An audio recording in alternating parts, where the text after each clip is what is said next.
Friends എല്ലാവർക്കും good morning. അപ്പോൾ എല്ലാവർക്കും ഇന്നത്തെ ഒരു അടിപൊളി വിശേഷത്തിലേക്ക് തന്നെ സ്വാഗതം. അങ്ങനെ നമ്മുടെ അബിയാണ് കാണിക്കുന്നത്. അബിയാണെങ്കിൽ നവ്യയെ കാണാനായിട്ട് എത്തിയിരിക്കുക. ഈ സമയം നവ്യയ്ക്ക് ഭയങ്കര സന്തോഷമായി. നീയായിരുന്നോ അബി? ഞാൻ വിളിച്ചപ്പോൾ തന്നെ നീ വന്നല്ലോടാ. അത് പിന്നെ നിന്നെ കാണണമെന്ന് വിചാരിച്ചിരിക്കുമ്പോഴായിരുന്നു നീ ഇങ്ങോട്ട് വിളിച്ചത്. അതുകൊണ്ടാണ് നീ വിളിച്ചപ്പോൾ തന്നെ ഓടിയെത്തിയത്.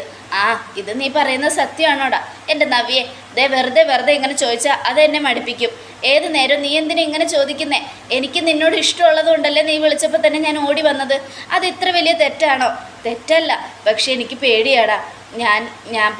ഞാൻ ഈ കാണുന്നതൊക്കെ സത്യമാണോ എന്ന് വിശ്വസിക്കാൻ പോലും എനിക്ക് പേടിയാ. എന്നാ നീ വിശ്വസിച്ചോ? ഇതൊക്കെ സത്യമാണ്. ഞാൻ നിന്നെ സ്നേഹിക്കുന്നത് ആത്മാർത്ഥമായിട്ട് തന്നെയാണ്, അല്ലാതെ മറ്റുള്ളവരെ ബോധിപ്പിക്കാൻ വേണ്ടിയല്ല. മനസ്സിലായോ? എൻ്റെ കുഞ്ഞിനെയും വയറ്റി ചുമന്ന് നടക്കുന്ന നിന്നെ സ്നേഹിക്കാതെ പിന്നെ ഞാൻ ആരെ സ്നേഹിക്കാനാ മോളെ എന്നൊക്കെ പറഞ്ഞുകൊണ്ട് അഭി നിൽക്കുക. ചെക്കപ്പിനൊക്കെ പോയായിരുന്നോ? ചെക്കപ്പിനൊക്കെ പോയി. വേറെ കുഴപ്പമൊന്നുമില്ല. പിന്നെ ലെഫ്റ്റ് ഷോൾഡറിന് ചെറിയ വേദനയുണ്ട്. അത് കേട്ടതും അഭി അയ്യോ, എന്നിട്ട് മരുന്ന് വല്ലതും മേടിച്ചോ മോളെ? മരുന്നൊക്കെ തന്നിട്ടുണ്ട്. എന്നാൽ ഞാൻ മോൾക്ക് മസാജ് ചെയ്ത് തരാം എന്നും പറഞ്ഞുകൊണ്ട് അബി നവ്യയുടെ കൈ അമർത്തി കൊടുക്കുക. അത് കണ്ടതും നവ്യയ്ക്ക് ഭയങ്കര സന്തോഷമായി. നീ ഈ കാണിക്കുന്ന സ്നേഹമൊക്കെ സത്യമാണോടാ? പിന്നെ നവ്യെ, ഇങ്ങനെ ചോദിക്കുന്നതാണ് എനിക്ക് സങ്കടം. നീ എന്തിനാ വീണ്ടും ഇങ്ങനെ ചോദിച്ചുകൊണ്ടിരിക്കുന്നേ? പേടിച്ചിട്ടാടാ. നിൻ്റെ ഈ സ്നേഹം എൻ്റെ അടുത്തുനിന്ന് കൈവിട്ട് പോകുമെന്നുള്ളൊരു പേടി എൻ്റെ മനസ്സിലേക്ക് കടന്നു വരിക. അതുകൊണ്ടാണ് ഞാൻ അങ്ങനെ ചോദിച്ചത്. വേണ്ട, ഇനി ആ ചോദ്യം വേണ്ട, കേട്ടല്ലോ? ശരി, ഇനി ഞാൻ ചോദിക്കില്ല. നീ എപ്പോഴും എന്നെ ഇങ്ങനെ കാണാൻ വന്നാൽ മതി. നിൻ്റെ സ്നേഹം എനിക്ക് തന്നാൽ മതി. ഞാൻ ഒരിക്കലും നിന്നെ കുറ്റപ്പെടുത്തില്ല, തെറ്റിദ്ധരിക്കില്ല എന്നും നവ്യ പറയുക. അത് കേട്ടത് അബി, ഇതാണല്ലോടി എനിക്ക് വേണ്ടത്.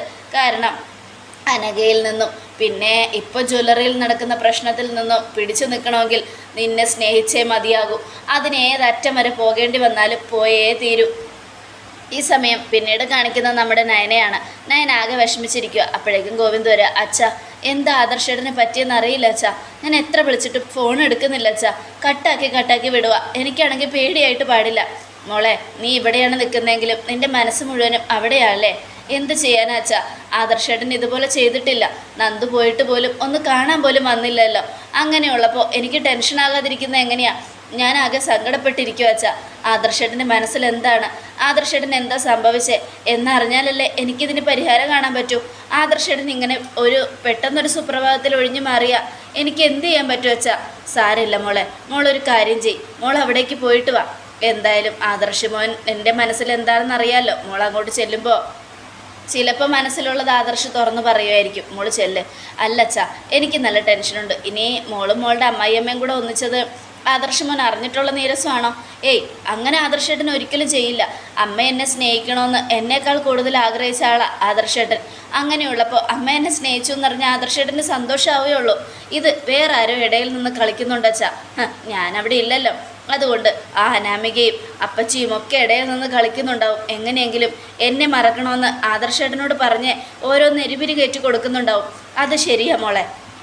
എന്നാൽ പിന്നെ ഒരു കാര്യം ചെയ്യ്. മോള് പെട്ടെന്ന് തന്നെ ജ്വല്ലറിയിലേക്ക് ചെല്ലാൻ നോക്ക്. ശരി അച്ഛാ എന്നൊക്കെ പറഞ്ഞുകൊണ്ട് നയന അങ്ങ് പോവുക. ഈ സമയം പിന്നീട് കാണിക്കുന്നത് പാവൻ നയനമോള്. അവളാകെ വിഷമിച്ചിരിക്കുക. അല്ലേ ഗോവിന്ദേട്ടാ? അതെ, ആദർശമോൻ ഇതെന്താ പറ്റിയെന്ന് ഒരു പിടിയും കിട്ടുന്നില്ലല്ലോ. സത്യം പറഞ്ഞാൽ ആദർശമോൻ നമ്മുടെ മോളെ സ്നേഹിക്കുന്നത് കണ്ടപ്പോൾ ഞാൻ ഒരുപാട് സന്തോഷിച്ചു. എന്നാൽ അവരിങ്ങനെ വഴക്കിട്ട് നിൽക്കുന്നത് കാണുമ്പോൾ സഹിക്കാൻ പറ്റുന്നില്ലല്ലോ കനകെ എന്നൊക്കെ പറഞ്ഞുകൊണ്ട് നമ്മുടെ ഗോവിന്ദനും ആകെ സങ്കടപ്പെട്ട് നിൽക്കുക. ഈ സമയം പിന്നീട് കാണിക്കുന്നത് അനിയാണ്. അനിയെ കൂട്ടുകാരന്മാർ ഫോൺ വിളിക്കുക. ഹലോ, എന്താടാ രാകേഷേ? ശരിയടാ, ഞാൻ ഉടനെ വരാം എന്നും പറഞ്ഞുകൊണ്ട് അനി ഫോൺ കട്ട് ചെയ്തിട്ട് പെട്ടെന്ന് തന്നെ ബൈക്ക് കൊടുത്ത് അങ്ങ് പോവുക. ഈ സമയം രാകേഷും നമ്മുടെ നന്ദുവിൻ്റെ മറ്റൊരു കൂട്ടുകാരനും കൂടെ ഇങ്ങനെ കാത്തു നിൽക്കുക. നേരം കുറേ ആയല്ലോ, അവനെ കാണുന്നില്ലല്ലോ. ഇനി അവൻ വരുമ്പോഴത്തേക്കും അവർ പോകുമോ എന്നും അവർ ചോദിക്കുക. നോക്കാം നമുക്ക് അവൻ എപ്പോഴാണ് വരുന്നതെന്ന്. അപ്പോഴേക്കും അനിയെത്തി. എന്താടാ, നന്ദു വിളിച്ചായിരുന്നോ? അവൾ വിളിച്ചിട്ടൊന്നുമില്ല.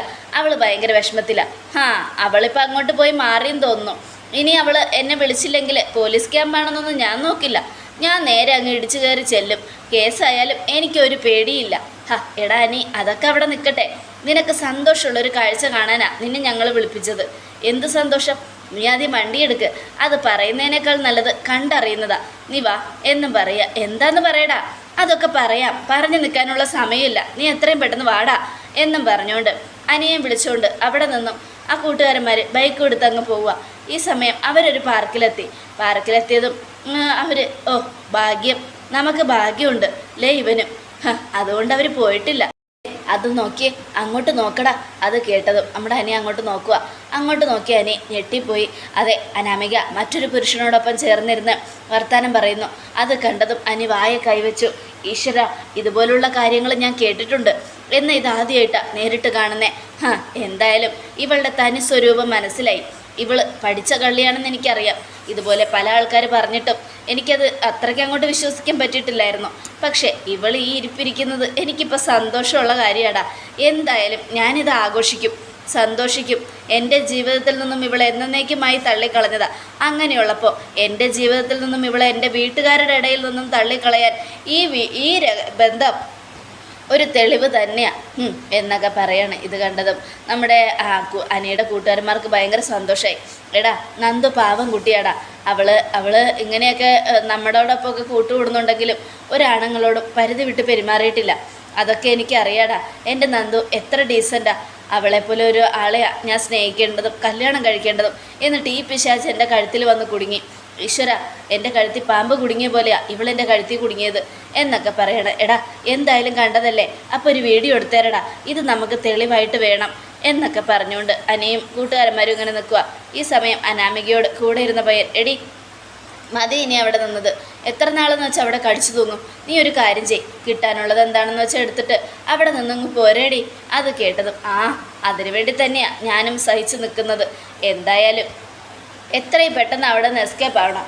അതൊരു ചിട്ടയുള്ള വീടാണ്. ക്യാൻസർ ബാധിച്ചൊരു കിഴങ്ങൻ അവിടെയുണ്ട്.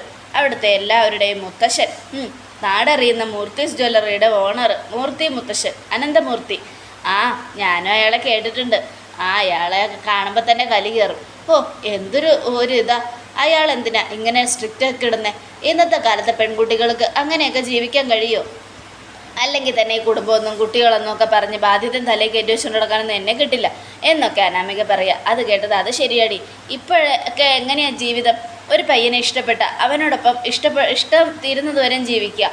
എന്നിട്ട് ആഗ്രഹങ്ങളൊക്കെ കഴിഞ്ഞതിന് ശേഷം വിട്ടുപിരിഞ്ഞിങ്ങ് പോരുക. ആ ജീവിതത്തിനടി ഒരു രസം. അല്ലാതെ ഒരുത്തൻ്റെ തോളിൽ തന്നെ കടിച്ചു തൂങ്ങി കിടക്കുന്നതൊക്കെ വെറുതെ ഒരു ബോറാ. അതെനിക്കറിയാമല്ലോ. പക്ഷേ എന്ത് ചെയ്യാനാ, അവിടെ നിന്ന് പോരുന്നതിന് മുമ്പ് എന്തെങ്കിലും കാര്യമായിട്ട് തടഞ്ഞാലല്ലേ പോരാൻ പറ്റൂ എന്നൊക്കെ പറയാം. എന്നാലും എൻ്റെ അനി, ഇവൾ ഇങ്ങനെ ഒരുത്തിയാണെന്ന് ഞാൻ അറിഞ്ഞില്ല. ഇവളെ എങ്ങനെയെങ്കിലും ജീവിതത്തിൽ നിന്ന് കളയടാ. അതിനു വേണ്ടി തന്നെയാടാ ഞാനും നടക്കുന്നത്. എന്തായാലും അതിനെനിക്ക് വേണ്ട തെളിവ് കിട്ടി. ഇനി എനിക്ക് പേടിയില്ലാതെ ഞാൻ ഈ വീഡിയോ ആർക്കെങ്കിലുമൊക്കെ അയച്ചു കൊടുക്കും. എന്നിട്ട് എല്ലാവരും ഇത് കാണട്ടെ എന്ന് പറയുമ്പോഴേക്കും അനാമിക ആ പയ്യൻ്റെ മടിയിലേക്ക് കിടക്കുക. അത് കണ്ടതും എനിക്ക് ഒന്നുകൂടെ സന്തോഷമായി. എല്ലാ ഭർത്താക്കന്മാരും സ്വന്തം ഭാര്യയെ ഇതുപോലുള്ളൊരു രീതിയിൽ കാണുമ്പോൾ പൊട്ടിക്കരയും എന്ന് എനിക്കിവിടെ സന്തോഷം തോന്നുക. എൻ്റെ നന്ദുവിനെ എനിക്ക് കിട്ടാനുള്ള എല്ലാ കാര്യങ്ങളും ഇവളായിട്ട് തന്നെ ഉണ്ടാക്കുന്നുണ്ട്. ഈ കാഴ്ച ഇവളായിട്ട് തന്നെ ഉണ്ടാക്കിയതാണ്. എന്തായാലും പരസ്യമായിട്ട് ഈ പാർക്കിൽ നിന്ന് ഇവളിങ്ങനെ ചെയ്യണമെങ്കിൽ അത് അവൾക്ക് ഏറ്റവും അടുത്ത വേണ്ടപ്പെട്ട ആൾ തന്നെയാണ് അല്ലേടാ. അതെ, അത് പിന്നെ പ്രത്യേകം പറയണ്ടല്ലോ. അങ്ങനെയുള്ള ഒരുത്തനായതുകൊണ്ടാണല്ലോ ഇത്രയും ചീപ്പായിട്ട് അവൾ നടക്കുന്നത്. എന്തായാലും ഇവളെ ഇങ്ങനെ കണ്ടിട്ടുണ്ടെന്ന് പലരും എന്നോട് പറഞ്ഞിട്ടുണ്ട്. പക്ഷേ ഞാനത് നേരിട്ട് കാണാതെ അങ്ങനെ അങ്ങോട്ട് കണ്ണോടിച്ച് വിശ്വസിച്ചില്ലായിരുന്നു. എന്നാൽ ഇപ്പം മനസ്സിലായി, എത്ര കാമുകന്മാർ ഇവൾക്ക് ഉണ്ടെന്ന് പോലും അറിയില്ല. എടാ, എത്രയും പെട്ടെന്ന് ഇത് നിൻ്റെ വീട്ടിലുള്ളവരെ കാണിച്ച് ഇവളെ ഡിവോഴ്സ് ചെയ്യാൻ നോക്ക്. അതെ, അത് ഞാൻ ചെയ്യും. എത്രയും പെട്ടെന്ന് എനിക്കത് ചെയ്യണം. ഇല്ലെങ്കിലേ എൻ്റെ സമാധാനം നഷ്ടപ്പെടും. ഇവിടെയൊക്കെ നമ്മുടെ നന്ദുവിനൊന്ന് നോക്കടാ. അവളെന്ത് നല്ല ഡീസൻ്റായ പെങ്കൊച്ചാ. നമ്മളെല്ലാവരും അവളുടെ കൂട്ടുകാരാണ്. ആമ്പിള്ളേരുമായിട്ടാണ് അവൾക്ക് കൂട്ട്. എന്നിട്ടും തെറ്റായിട്ടൊരു രീതിയിൽ അവൾ ആരെ ഇതുവരെ നോക്കിയിട്ടില്ല. എടാ, അവളെ പ്രേമിക്കാൻ ഇഷ്ടംപോലെ ആൾക്കാർ പിന്നാലെ ഉണ്ടായിരുന്നു. പക്ഷെ ഒരുത്തൻ്റെ മുന്നിലും അവൾ വീണിട്ടുമില്ല. പിന്നെ എന്ത് കണ്ടിട്ടാണ് നിൻ്റെ മുന്നിൽ വീണെന്ന് ഞങ്ങൾക്കറിയില്ല എന്നും പറയുക. അതേടാ, അതൊക്കെ ഒരു ഭാഗ്യമാണ്. എന്തായാലും എൻ്റെ നന്ദുവിനെക്കുറിച്ച് പറയാനാണെങ്കിൽ ഒരുപാടുണ്ട്. എൻ്റെ നന്ദുവിനെ പോലൊരു പെൺകുട്ടി ഈ ലോകത്ത് വേറെ ഇല്ല എന്നൊക്കെ പറഞ്ഞുകൊണ്ട് അനി ഇങ്ങനെ നന്ദുവിനെ അവിടെ വാനോളം പുകഴ്ത്തുക. ഈ സമയം പിന്നീട് കാണിക്കുന്നത് ആദർശിനെയാണ്. ആദർശ് നയനയെക്കുറിച്ച് ആലോചിച്ചുകൊണ്ടിരിക്കുമ്പോൾ ആദർശിൻ്റെ ഫോണിലേക്ക് ഒരു മെസ്സേജ് വരിക. മെസ്സേജ് കണ്ടതും അനിയുടെ മെസ്സേജ് ആണല്ലോ, എന്താ നോക്കാം എന്നും ആലോചിച്ചുകൊണ്ട് ആദർശ് ഫോൺ എടുത്തു. എന്നിട്ട് അത് ഓൺ ചെയ്ത് നോക്കിയപ്പോൾ അനാമിക ആ പയ്യൻ്റെ മടിയിൽ കിടക്കുന്ന ആ ദൃശ്യങ്ങളാണ് കണ്ടത്. അത് കണ്ടതും ആദർശൊന്നും ഞെട്ടലോടുകൂടെ തന്നെ ആദർശിൻ്റെ മനസ്സിൽ ദേഷ്യവും വാശിയും വൈരാഗ്യവും ഒക്കെ ഒരുമിച്ച് അങ്ങോട്ട് കടന്നു വരിക. ഈ പെണ്ണുങ്ങളെല്ലാം ഇങ്ങനെയാണോ എന്ന് ആലോചിച്ചുകൊണ്ട് എന്നിട്ട് പെട്ടെന്ന് തന്നെ അത് ഇതാക്കി വയ്ക്കുക. അപ്പോൾ അനിയുടെ വോയിസും വരിക. വോയിസ് വന്നതും, ഏട്ടാ ഞാൻ എത്ര പറഞ്ഞിട്ടും നിങ്ങളാരും വിശ്വസിച്ചില്ലല്ലോ. ഇന്ന് ആളൊഴിഞ്ഞൊരു പാർക്കിൽ കണ്ട കാര്യങ്ങളെ ഞാൻ വീഡിയോ ആയിട്ട് അയച്ചിരിക്കുന്നത്. എൻ്റെ ജീവിതം തകർന്നൊന്നും അനാമികയെ പോലൊരു പെൺകുട്ടിയെ ഭാര്യയാക്കാൻ കഴിയില്ല എന്നൊക്കെ ഞാൻ പറഞ്ഞിട്ടും ആരും എന്നെ വിശ്വസിച്ചില്ലല്ലോ. ഇപ്പം എന്തായി? അവളുടെ തനിസ്വരൂപം എല്ലാവരെയും കാണിച്ചു കൊടുക്കേട്ടാ എന്നും പറഞ്ഞുകൊണ്ട് വോയിസ് കട്ട് ചെയ്യുക. ഈ സമയമാണെങ്കിൽ നമ്മുടെ നയനയുടെ കോള് വരിക. നയനയുടെ കോൾ ഒന്നും ആദർശ് ഫോൺ എടുത്തില്ല. അപ്പം നയന അകത്തേക്ക് കയറിയെന്നു. ഓ, ഇവിടെ വന്ന് നിന്നിട്ട് നീ എന്തിനാ എൻ്റെ ഫോണിലേക്ക് വിളിച്ചേ? ഓ, അപ്പോൾ ഞാനാ വിളിക്കുന്നതെന്ന് നോക്കുന്നുണ്ട്, എന്നിട്ട് എടുക്കാൻ കഴിയില്ല. ആദർശേട്ടന് ഇതെന്താ പറ്റിയേ? എന്തിനാ ഞാൻ വിളിച്ചിട്ട് കട്ട് ചെയ്യുന്നത്? അത് എൻ്റെ ഇഷ്ടം. എൻ്റെ ഫോണിലേക്ക് നീ വിളിക്കണ്ട. അത് മാത്രമല്ല, നിന്നെ എനിക്ക് കാണാനും താല്പര്യമില്ല. ഇറങ്ങി പോകാൻ നോക്ക്. ഓ, എന്നെ ആദർശേട്ടന് കാണാൻ പോലും താല്പര്യമില്ലല്ലേ? എന്താ ആദർശേട്ടന് പറ്റിയത്?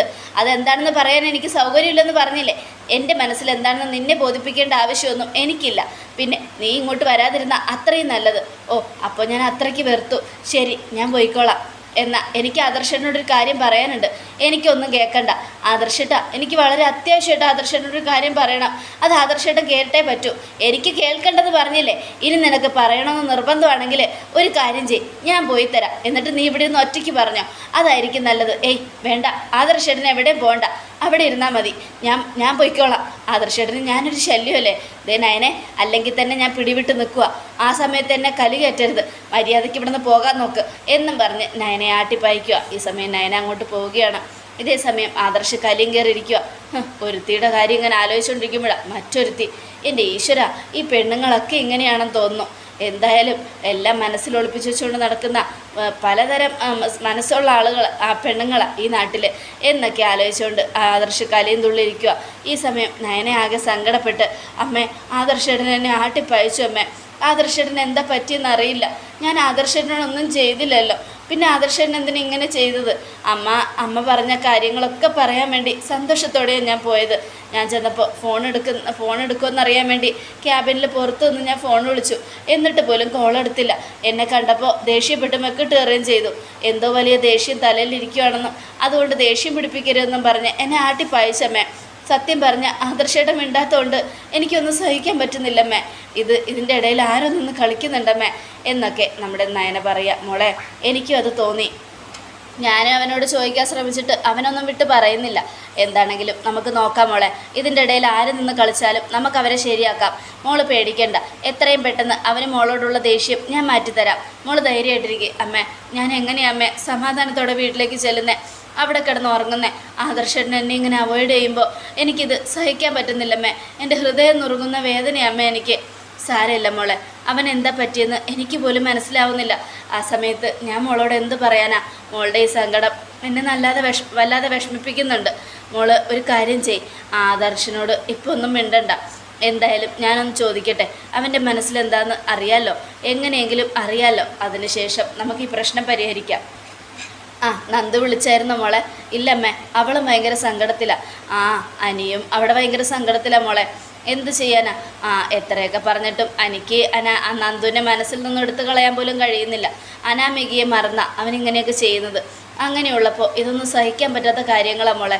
എല്ലാം കൊണ്ടും എല്ലാവരും തകർന്നു നിൽക്കുന്ന ഈ നിമിഷമാണ് എന്നൊക്കെ പറഞ്ഞുകൊണ്ട് നമ്മുടെ ദേവയാനി കാറിൽ കയറി അങ്ങ് പോവുക. ഈശ്വര, എൻ്റെ ആദർശേട്ടന് ഇതെന്താ പറ്റിയേ? ആദർശേട്ടൻ എന്തിനാ എന്നെ ഇങ്ങനെ അവോയ്ഡ് ചെയ്യുന്നേ?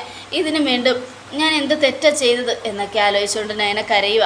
ഈ സമയം പിന്നീട് കാണിക്കുന്നത് അനിയെയും ആദർശനെയുമാണ്. എടാ, എന്നാലും ഇങ്ങനൊരു കാഴ്ച നീ എവിടെ നിന്നാണ് കണ്ടത്? എൻ്റെ ഏട്ടാ, ഒന്നും പറയണ്ട. ആളൊഴിഞ്ഞൊരു പാർക്കായിരുന്നു. ആ പാർക്കിനകത്ത് ആര് കണ്ടാലും കുഴപ്പമില്ല എന്ന് കരുതിയ രണ്ടുപേരും ഇരുന്നേച്ചത്.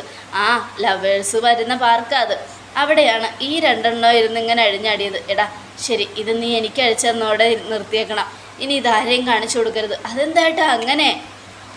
ഒരുത്തൻ്റെ കൂടെ ഇങ്ങനെ കറങ്ങി നടക്കുന്ന ഒരുത്തിയെ എനിക്ക് വേണ്ട ഏട്ടാ. ഭാര്യയായിട്ട് പോലും ഞാൻ അവളെ അംഗീകരിച്ചിട്ടില്ലെങ്കിലും ഇതെനിക്ക് സഹിക്കാവുന്നതിലും അപ്പുറം. എൻ്റെ വീട്ടിൽ കഴിയുന്ന ഒരുത്തി, ഞാൻ കെട്ടിയ താലിയും കൊണ്ട് എൻ്റെ കുടുംബത്തിൽ കഴിയുന്നവൾ ഇങ്ങനെ ഊരുതണ്ടി നടന്ന എങ്ങനെയായിട്ടാ നമുക്ക് വിശ്വസിച്ച് വീട്ടിൽ കയറ്റാൻ പറ്റുന്നേ? നാളെ ഞാൻ ഉറങ്ങിക്കിടക്കുമ്പോൾ എൻ്റെ ബെഡ്റൂമിൽ വേറൊരുത്തം വരില്ല എന്ന് ആര് കണ്ടു? ആ കാഴ്ച എനിക്ക് സന്തോഷകരമാണെങ്കിലും നമ്മുടെ കുടുംബത്തിലുള്ളവർക്ക് അത് അംഗീകരിക്കാൻ പറ്റുമോ ഏട്ടാ? ഒരിക്കലുമില്ല. അതുകൊണ്ട് ഇവളുടെ ഈ ചെറ്റത്തരം എല്ലാവരും അറിയണം ഏട്ടാ. എല്ലാവരോടും പറയണം. എടാ വേണ്ടടാ, അത് ശരിയല്ല. അതെന്താ ഏട്ടാ അങ്ങനെ? കുടുംബജീവിതം ആകുമ്പോൾ പല പ്രശ്നങ്ങളും ഉണ്ടാവും. നമ്മൾ അതൊക്കെ കണ്ടില്ല എന്നും കേട്ടില്ല എന്നൊക്കെ നടിച്ചു പോകണം. ഇപ്പം നയനയുടെ എൻ്റെയും കാര്യത്തിൽ തന്നെ നോക്ക്, ഒരു പ്രശ്നം ഉണ്ടായിരുന്നില്ല. എന്താ ഇപ്പം ഞങ്ങൾ തമ്മിൽ ഉടക്കിയിട്ടില്ലേ? അതുകൊണ്ട് ഇതുപോലുള്ള പ്രശ്നങ്ങൾ ഒഴിവാക്കണമെങ്കിൽ ഇങ്ങനെ പരസ്പരം ഒന്നും കണ്ടില്ല എന്നും കേട്ടില്ല എന്നൊക്കെ നടിച്ച് പോയാൽ മതി. ഞാൻ അവളുടെ അച്ഛനെ ഒന്ന് കാണട്ടെ എന്നും പറഞ്ഞുകൊണ്ട് ആദർശ് പോകാൻ നിൽക്കുമ്പോൾ, പിന്നെ അവളുടെ അച്ഛനെ കാണുമ്പോൾ എനിക്ക് അവളെ കുറ്റപ്പെടുത്തുമ്പോൾ നിൻ്റെ ഭാഗത്തുനിന്ന് ഒരു തെറ്റ് സംഭവിക്കരുത്, അതുകൊണ്ടാണ് നിന്നോട് നന്ദുവിനെ കാണരുതെന്നും മിണ്ടരുതെന്നൊക്കെ പറയുന്നത്. പിന്നെ നിന്നെ സ്നേഹിക്കുന്ന പുന്നാര ഏട്ടനാണ് ഞാൻ, നീ എൻ്റെ പുന്നാര അനിയനാണ് എന്ന് കരുതി നിൻ്റെ തെറ്റുകളൊന്നും കണ്ടില്ല എന്ന് നടിക്കാനും നിൻ്റെ തെറ്റുകൾ, നീ ചെയ്യുന്ന തെറ്റുകൾ ശരിവെച്ച് തരാനും എന്നെ കിട്ടില്ല, മനസ്സിലായല്ലോ എന്നും പറഞ്ഞുകൊണ്ട് ആദർശ് പോവുക. അത് കേട്ടതും അനി ഞെട്ടലോടുകൂടെ ഇങ്ങനെ നിൽക്കുകയാണ്. അതോടുകൂടി എപ്പിസോഡ് അവസാനിക്കുകയാണ്. നാളത്തെ ഒരു തകർപ്പൻ വിശേഷത്തിനായിട്ട് കാത്തിരിക്കുക. എല്ലാവർക്കും ഒരിക്കൽ കൂടെ നല്ലൊരു ശുഭദിനം തന്നെ.